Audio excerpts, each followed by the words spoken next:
Sean, thank you and the whole group for inviting me. It's an honor to talk to you all today.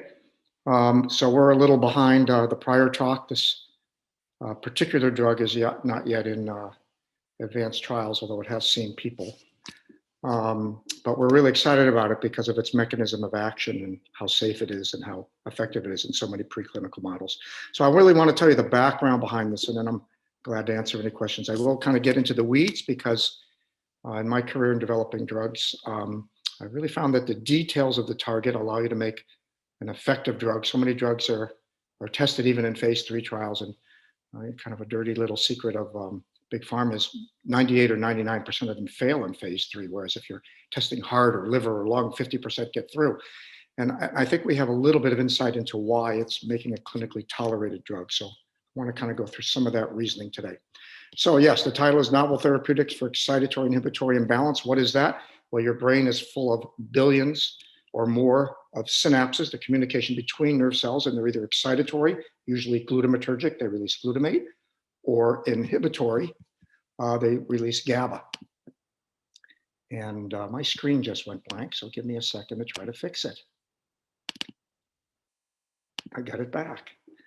Okay, so it turns out if you disrupt that, what we call EI imbalance, that can end up in energy compromise in the nerve cell, and you need a lot of energy to run a nerve cell, and you end up losing those synapses, those connections between the nerve cells, and they really underlie cognitive behavior, both, as Sean said, in Alzheimer's disease, that we discovered earlier, and now as we and other groups have shown in autism spectrum disorder.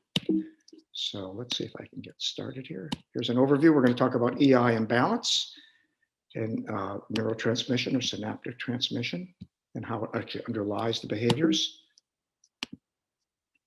We're going to build on our success for 4 FDA-approved drugs, a lead flagship one, Namenda, we developed, and we've made a dual-acting drug this time. For you chemists that may be in the audience, these are amino-adamantane nitrates. They work at this type of glutamate receptor I'll show you about, and it corrects overexcitation and rebalances the synapse. And we have extensive clinical data that the drug works in a whole variety of ASD models, both in human stem cell models and in mouse models. These range from MEF2 haploinsufficiency, which I'll tell you about. It's a form of autism my colleagues and I discovered a few years ago, but also in more well-known forms of autism spectrum disorder and intellectual disability, including tuberous sclerosis complex, Rett syndrome, and some other models we've tested the drug in. Okay, so background, this is, I know, Coles to Newcastle, but now CDC latest statistics are 1 in every 54 births, keeps coming more frequently. Background you need for this talk is my wonderful colleague, neurogeneticist at UCLA, Dan Geschwind, and other groups too, but Dan was really the leader in this, has looked at genes in human children and done an extensive bioinformatics study to figure out in those families which genes might be contributing, or in that child might be contributing to autism. And one of the things he found are several hubs of genes, that is families of genes. And as I'll show you on the next slide, most of them are driven by a particular transcription factor called MEF2C. So what is MEF2C? MEF2C is a protein that goes into the nucleus and turns on a particular repertoire of genes. It increases their transcription, hence transcription factor. Turns out, luck of the draw, we had discovered MEF2C some 25 years ago and characterized it. We had no idea it was related to autism and other neurologic diseases. It was only when we made a knockout, we got, when we discover a gene, we usually make more of it or get rid of it. When we got rid of it, interestingly, we got a mouse that had many features of autism. I wasn't even studying autism at the time. It's better known for neurodegenerative disorders, and talked to Huda Zogby and other colleagues in this field and realized that we had discovered an important player in the autism field. And I'll tell you a little bit about that today. Now, not only does MEF2C drive the other genes that many of which your children have that cause autism, MEF2C is encoded by a gene, and that gene can have a mutation and cause a form of autism. So we reason that therapies affecting this MEF2 particular form of autism, where there's a mutation in MEF2, might affect other forms of autism because MEF2 controls so many other genes involved in autism. So that was the reasoning for these studies. So here's one of Dan Geschwind's figures of many, and you can see MEF2C right in here among some other transcription factors that drive these hubs of genes shown on the outside, or those other genes known to be involved in autism. So MEF2 is a major driver involved in many forms of autism. So let me tell you a little bit about MEF2C haploinsufficiency syndrome. As I said, it's one type of autism, a severe type. Most of the kids also have a pretty severe form of intellectual disability. We've looked in the UK database, a fantastic bioinformatics database, and although this is a new disease, so we don't know the exact frequency of the disease or prevalence of the disease, we estimate it to be 30-fold more prevalent than Rett syndrome, looking at relative mutations or SNPs that we can see in that database. So we think it's a pretty, not so rare form of autism, perhaps 1.1 to 1.3% of autism, or maybe more. We really don't know yet. And it has profound autistic behaviors, often accompanied by epilepsy, tremor, abnormal EEG goes along with the seizures, and as I mentioned, often severe intellectual disability. Some of these children speak, most of them don't speak. So we've modeled that disease in two ways. One is, as you all know, boy, as you know, I have a child with a disability myself. So what I'm about to say is, we all know this. All the parents get out on the web and they find the experts in that disease, and I will answer your emails. And so because of that, a MEF2 association grew up in Europe, now in the United States, all over the world now. And so they've supplied to me, some of the patients have come to me and I've examined them and taken skin biopsies to make stem cells from them. Otherwise, with their local pediatrician or neurogeneticist or neurologist, we've arranged for skin biopsies. So we have a library of skin biopsies from these children. We've taken the tractable ones. I'll tell you what I mean by that. These are ones with small mutations that we can correct using the genetic technique that won the Nobel Prize this year called CRISPR-Cas9, where we can either correct the mutation or introduce into a normal the mutation that we know causes MEF2C haploinsufficiency. So this is so important because all 24, 25, or 28, whatever the number of thousands of genes you have, they're all identical except for one point mutation that causes MEF2C. So the wild type, the normal, is a fantastic control for the mutation because all the genes are the same except that one little mutation that causes it. And then we have pairs of these for many children. And then we also have a mouse in which we can make MEF2C heterozygous. What is that? We take away one copy, just like children who have the disease. They have one copy of the two copies that you can only get, one from the mother, one from the father. So we test both of those.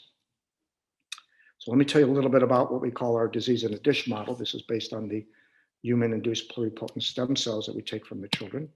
And so we use pretty standard protocol now of introducing 4 genes to make skin cells into stem cells. We can plate these and make 2-dimensional neurons in a dish, or we can make a 3-dimensional mini brain. I'll show you some pictures of that, what we call cerebral organoids. They have a lot of electrical activity similar to that in human, and I'll show you that in a minute. And so this is just for the aficionados. We know we're really making the cells because we can follow the cells at various stages. There are various markers that are expressed when skin cells are reprogrammed to become more like embryonic stem cells. Some of those markers are shown here. And then we coax the cells using a variety of cocktail of ingredients that many groups have worked on to make neurons. They start to look like neurons, but more importantly, they express the genes, the particular repertoire of genes that neurons express. And we do this, and I'll show you pictures with markers, we make tags of proteins with fluorescent markers. We also do, and I won't show you this because I don't want to take the time, but we do extensive RNA-seq.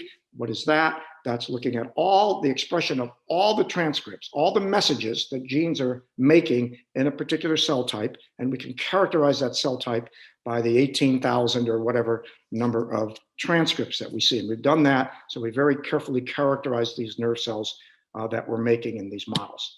So here are some of the immunofluorescence to show you what the cells look like, and it actually shows you one of the key phenotypes, not only in the dish, in the iPS cells, but also in these children's brains, from what we know. And so here's a wild type, here's a MEF2C. Remember I told you that these are identical except for one little point mutation in MEF2C. And after growing them in a dish, this is just a month, we already see something pretty dramatic. If you look at MAP2, that's a marker for nerve cells, okay? You see a lot of green in wild type and very little in the MEF2C. Conversely, down here, I've made green an astrocyte marker, S100B. I won't tell you the other markers, you don't need to know.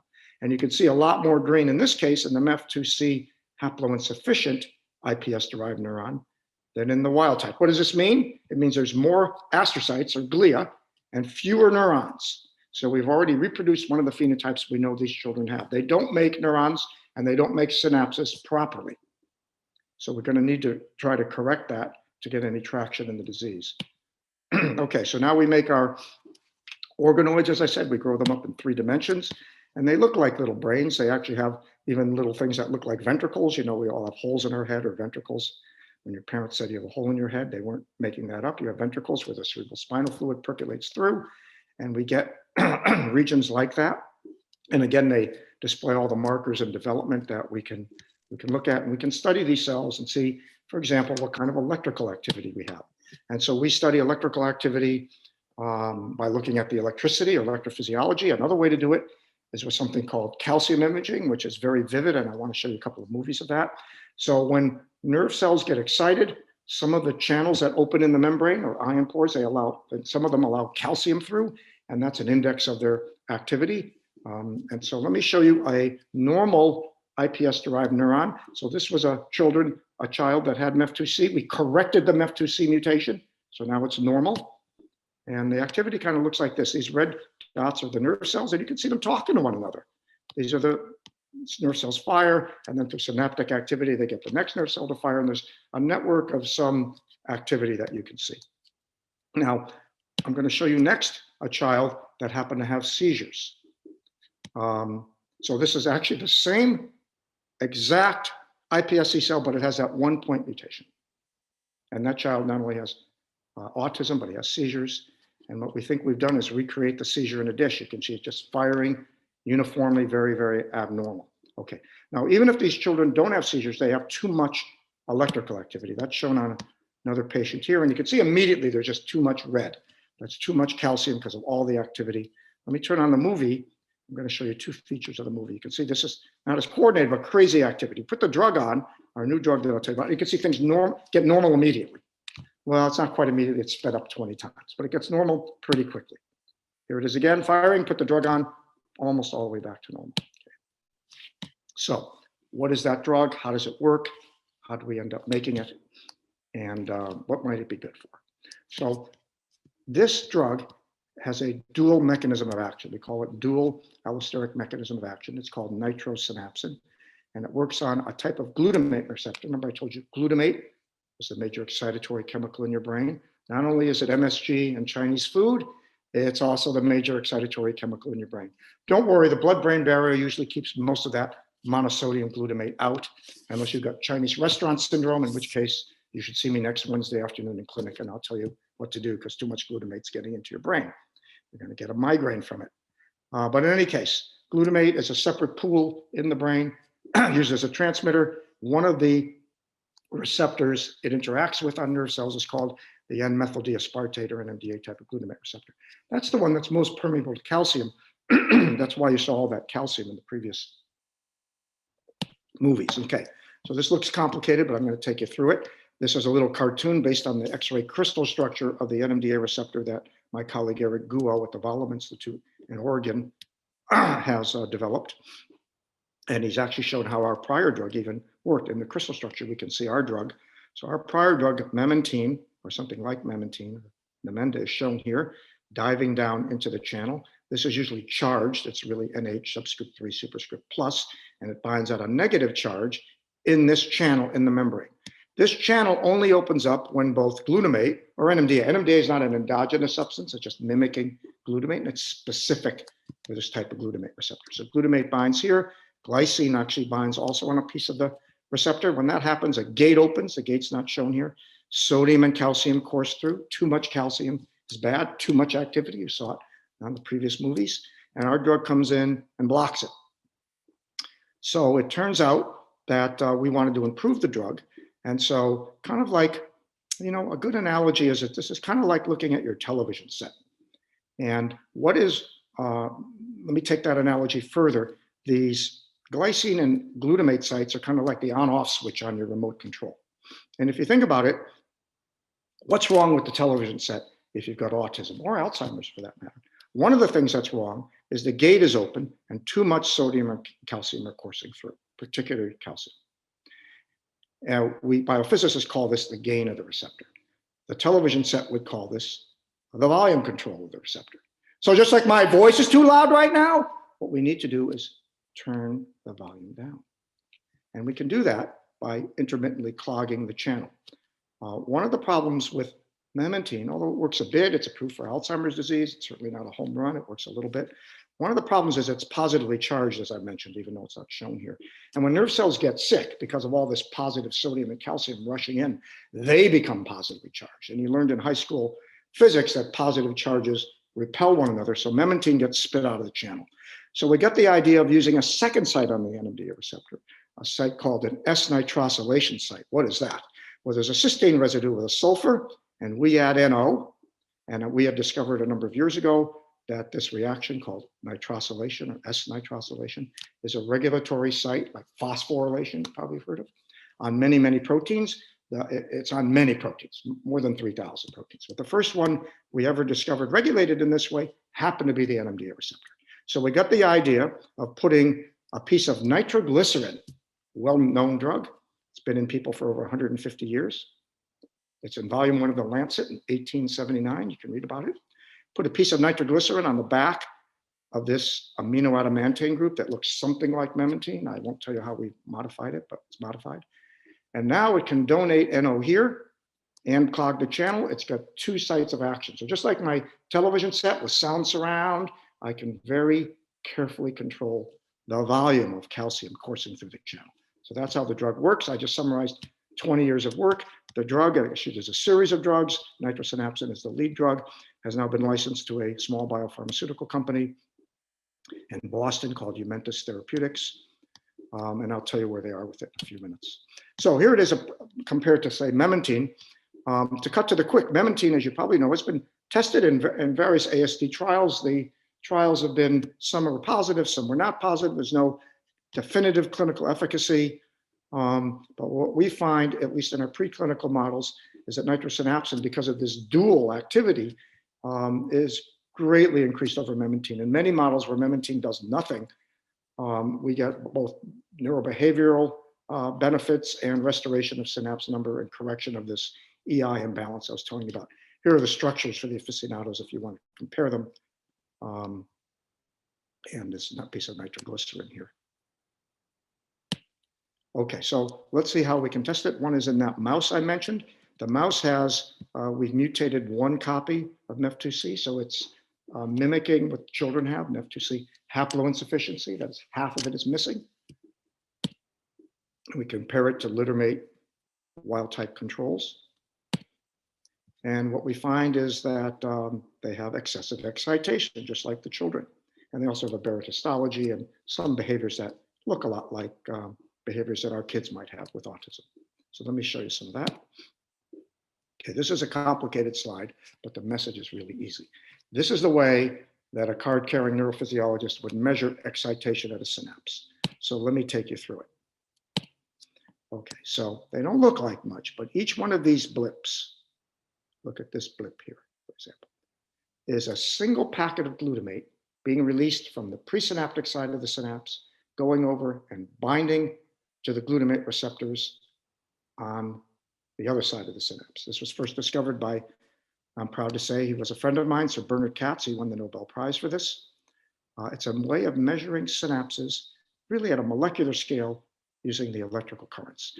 And what we found is in the wild type, there's more inhibitory, GABAergic, and fewer excitatory. Now, these don't look like huge changes, but the fact that these curves are separated, they're highly statistical significant. This shows you how balanced not only mice, but men and women are. Just a little bit of imbalance can throw us off totally.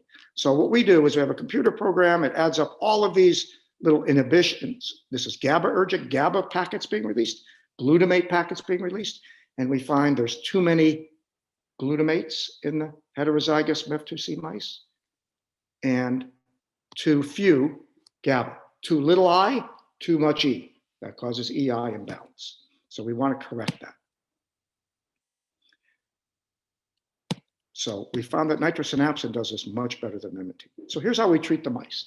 We took mice that are 18 days after birth, because that turns out to be roughly 8 years of human age. And by 8 years, virtually everyone's diagnosed with ASD that's going to be diagnosed.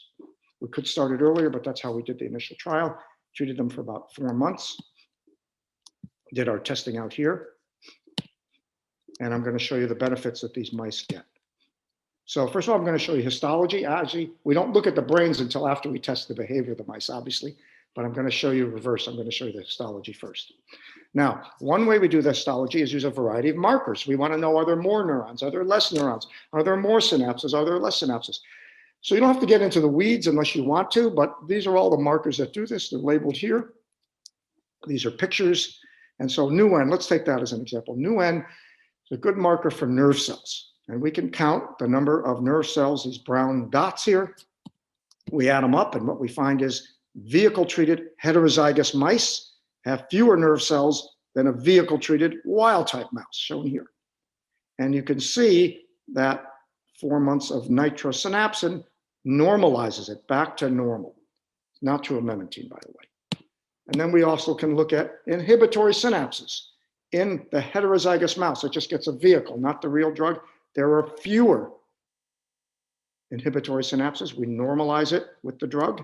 And if we look at excitatory synapses, this is one marker. You see there's too many in the heterozygous MEF2C mouse, and we normalize it. And those are shown in the pictures here. These are just quantifications of the histology shown here. Another thing that we like to do is these children have intellectual disability. Their memories aren't good. And so there's an electrical correlate, many scientists believe, of learning and memory. You may have heard of it, called long-term potentiation. What is that? So you measure the synaptic current. Those are all those little packets of glutamate. We now sum them up. We get a little electrical current. If we then stimulate the cell really hard, as if it's been doing something, the cell's being used a lot. It turns out the cell has a quote unquote memory for that. And the next release of transmitter and the next response rather is bigger. There's kind of an electrical memory. And we think this is a correlate of learning and memory. And you can see this is a bit disrupted in the heterozygous MEF2C mouse, right? So the haploinsufficient mouse treated with just vehicle is not good.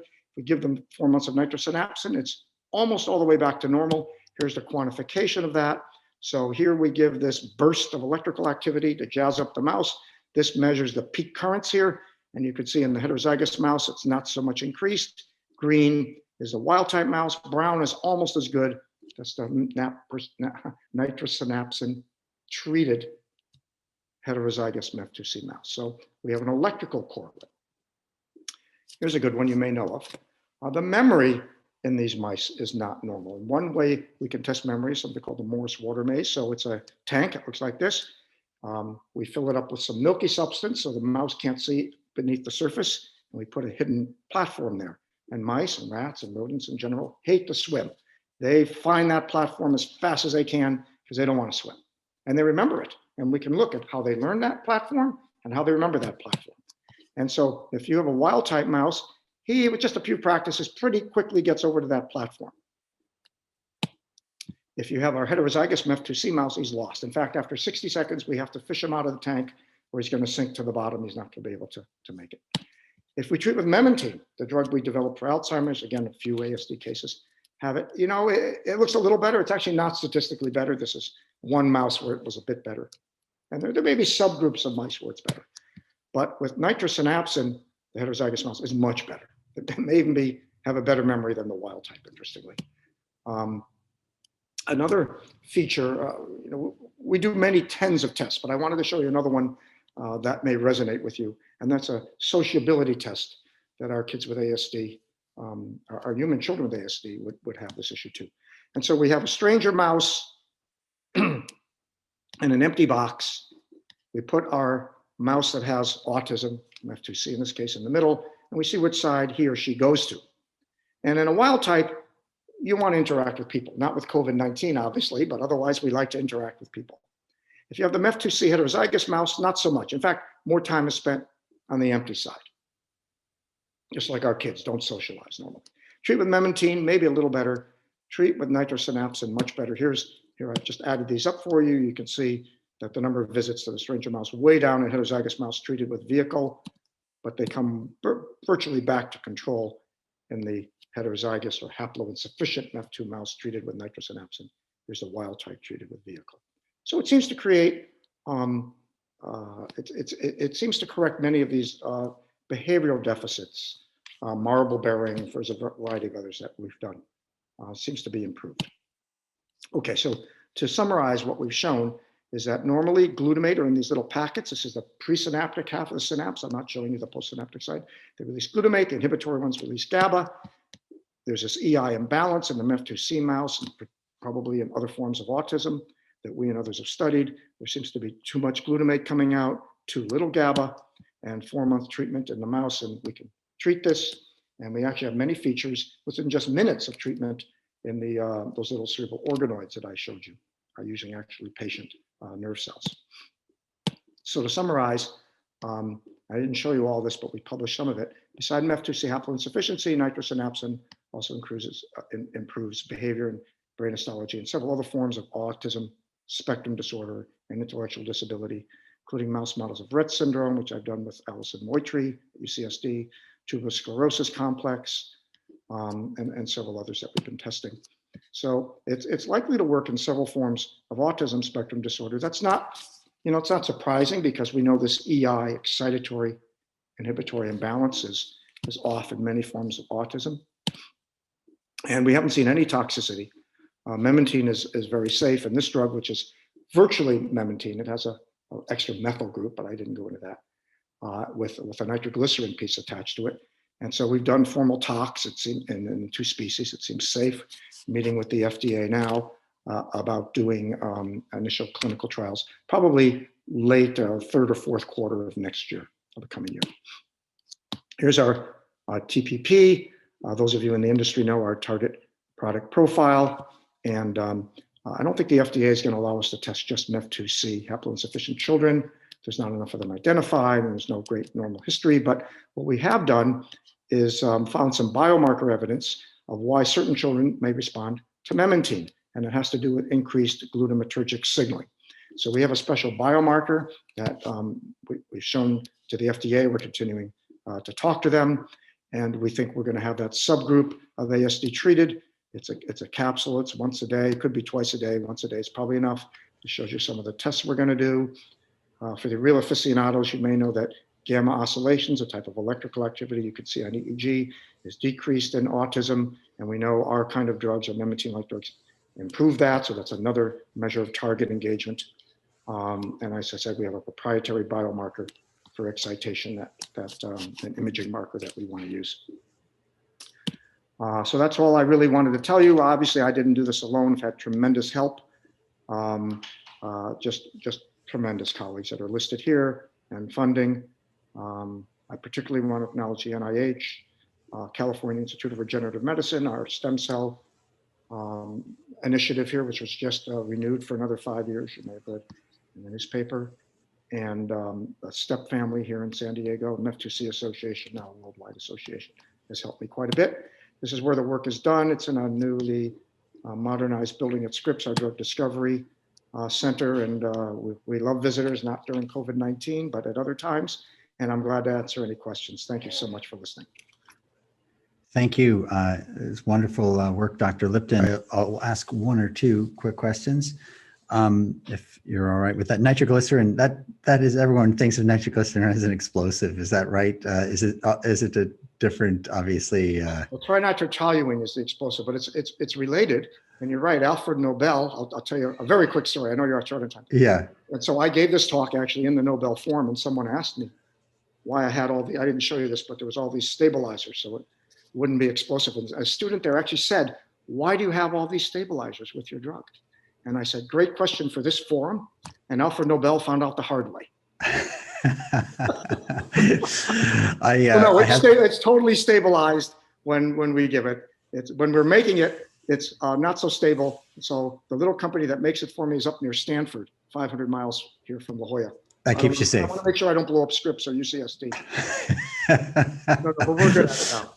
On the commercialization of this drug that's in development, you're saying that they're hoping to go to like phase 1 trials next year? Is that in children? Yeah.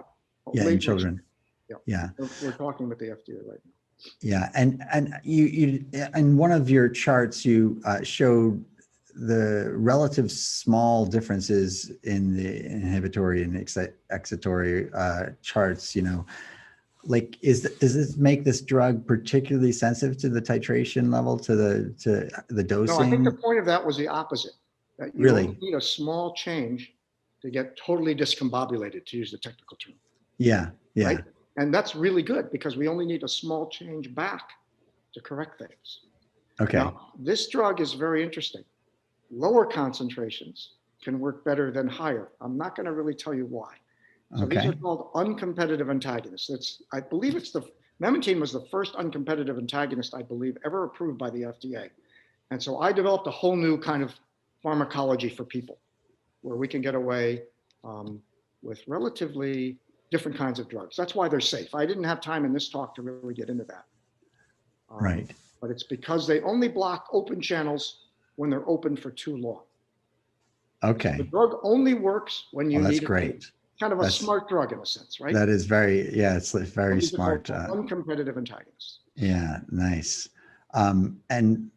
Okay, so when you talked about it being a dual allosteric or whatever you said. Right, so one of the sites is in the channel and then the other arm is off at that nitrosylation site in my arm. And how do you know that the nitrosylation is locking in on the cell receptor to inhibit it? Great question. Yeah. So we have biochemical tests that we run and we can look at a variety of nitrosylation sites and it's virtually 100% targeted to the NMDA receptor. We published that in the companion journal a few years ago. Great.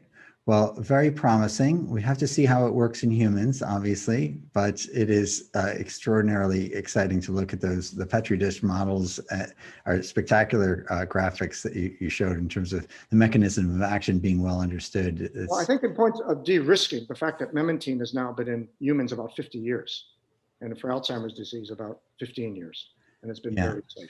Yeah. And nitroglycerin 150 years. So I think we're going to be in good stead. Yeah. I guess there is one other question that I would throw on, and which is like you talked about how in the brains it's a more of say autism, it would indicate that there's more glia and less neurons being developed in that form of autism. In MEF2C, yeah. So so that doesn't apply to the general case then. I don't think we have enough. I don't think we have enough brains to know that. It's probably true in some forms of autism. I don't think that's the critical piece. I think it's controlling the signaling. Okay. Yeah. So like, I guess the question would have been if you have all that glia and you don't have as much neurons, how much of a difference will it make in the phenotype or the presentation of the drug once it's applied? Well, all I can say is you saw in the mouse have fewer neurons and their behavior was normalized.